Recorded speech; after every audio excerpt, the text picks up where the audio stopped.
J'ai... Continue. Monsieur Diakité.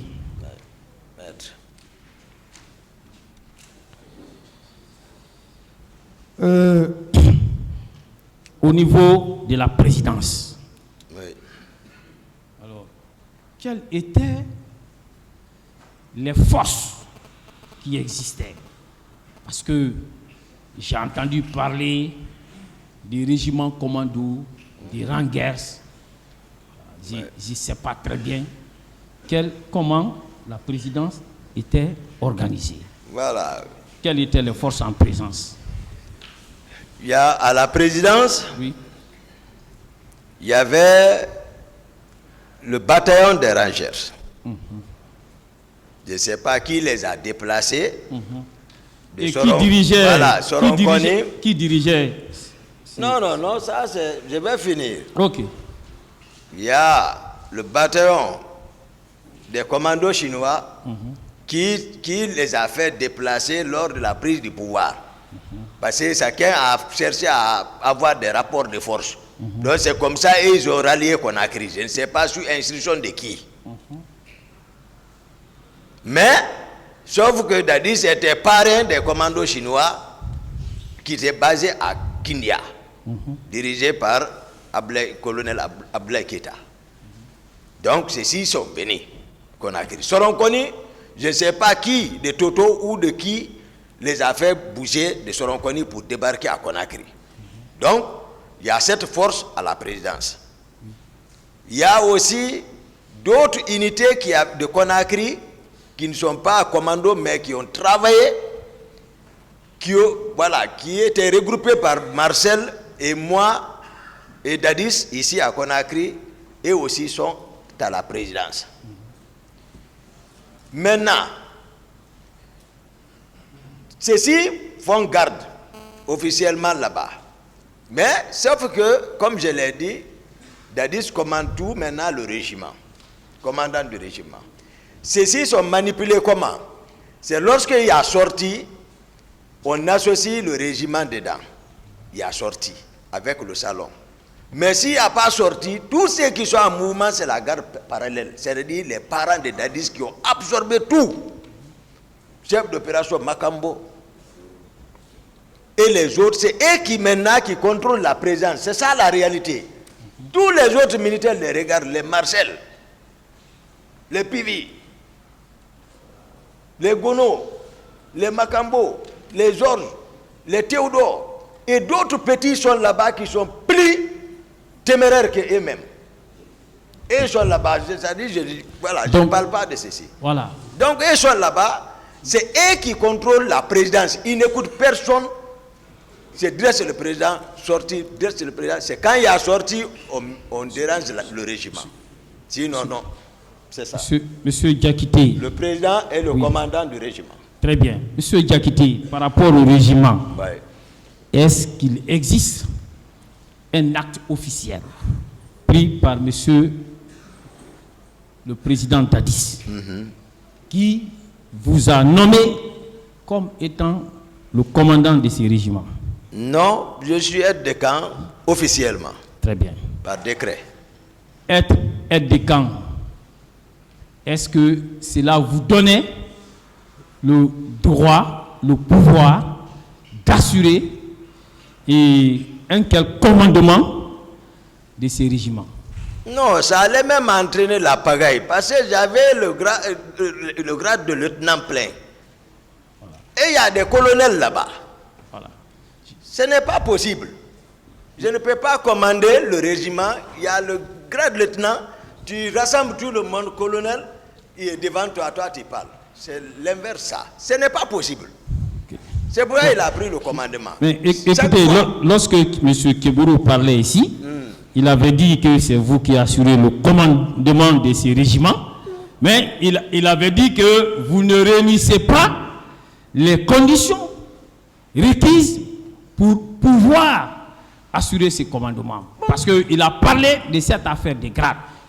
N'est-ce pas? Il confirme ce que vous venez de dire. Il confirme ce que j'ai dit, sauf que lui ne connaissait pas la structure de la présidence. Il est pourtant là-bas. Okay. C'est ce que j'ai dit. Ils ont intoxiqué les gens. Voilà. Monsieur Diakité. Et est-ce que le fait qu'au moment où vous arrivez au stade et quelque temps après, et l'autre aussi a fait irruption avec ses hommes, est-ce que c'est pas ce qui amène les uns et les autres à dire que M. Toumba était là avec ses hommes? C'est ça. C'est pour ça que je me suis efforcé, j'ai fait tous les efforts qui sont nécessaires pour faire comprendre la cour, la réalité même. Voilà. Il ne faut pas qu'il modifie ça. Oui. Et M. Diakité, alors, est-ce que vous-même, vous étiez celui-là qui avait un contrôle effectif, même sur les hommes qui étaient sous vos ordres, dans la mesure où j'ai le procès verbal de M. C.C. Raphaël Haba, M. C.C. Raphaël Haba, qui dit clairement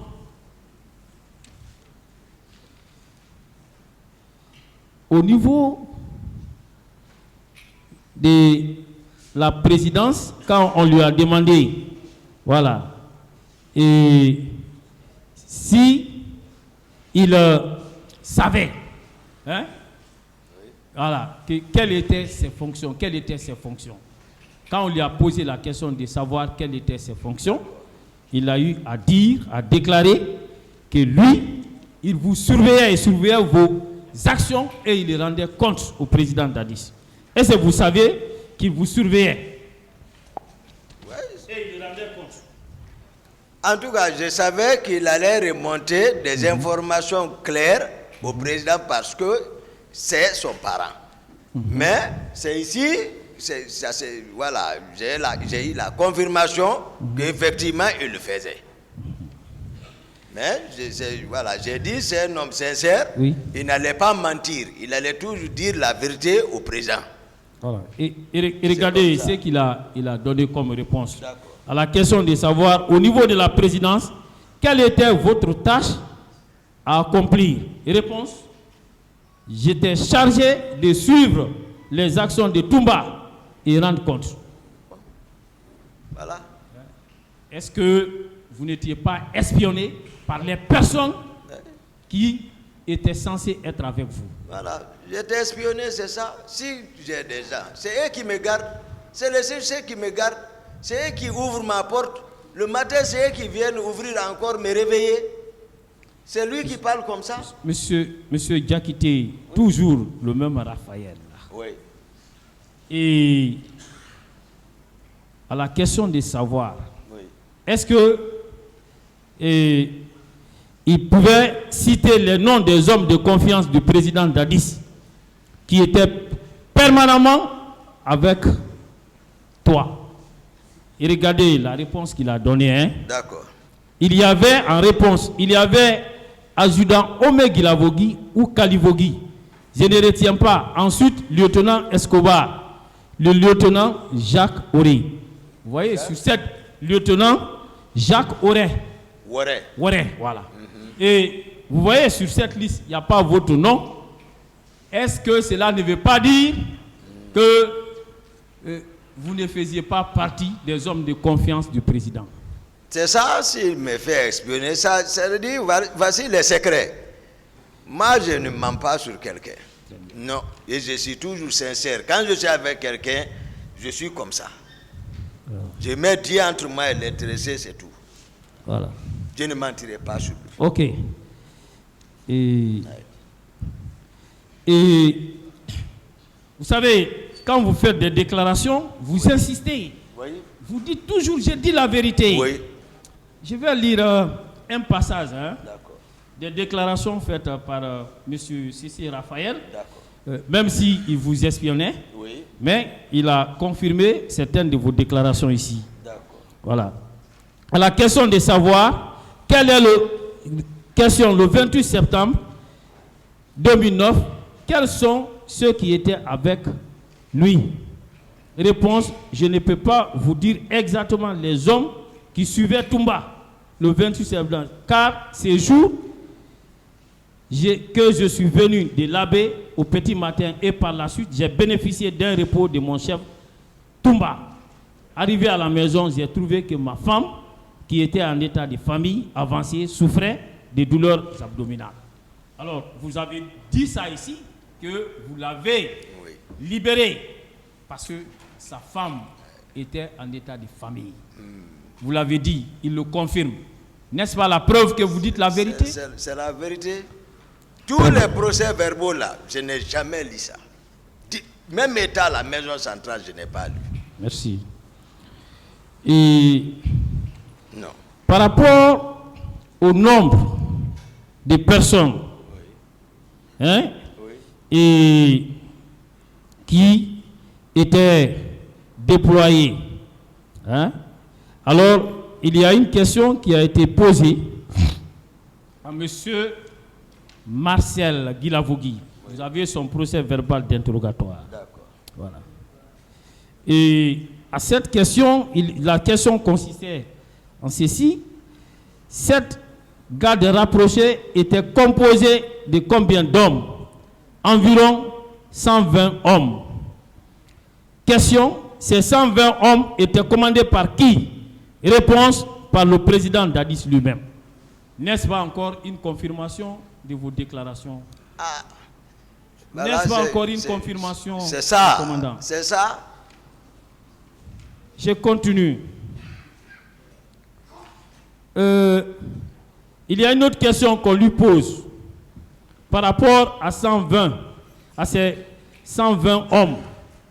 Alors, et comment est-ce que ces 120 hommes étaient déployés? Oui. Voilà. Et il dit, les 120 hommes étaient divisés en combien de groupes? Ça, c'est la question. Il répond, 3 à 4 groupes selon les circonstances. N'est-ce pas ce que vous avez dit ici? Oui.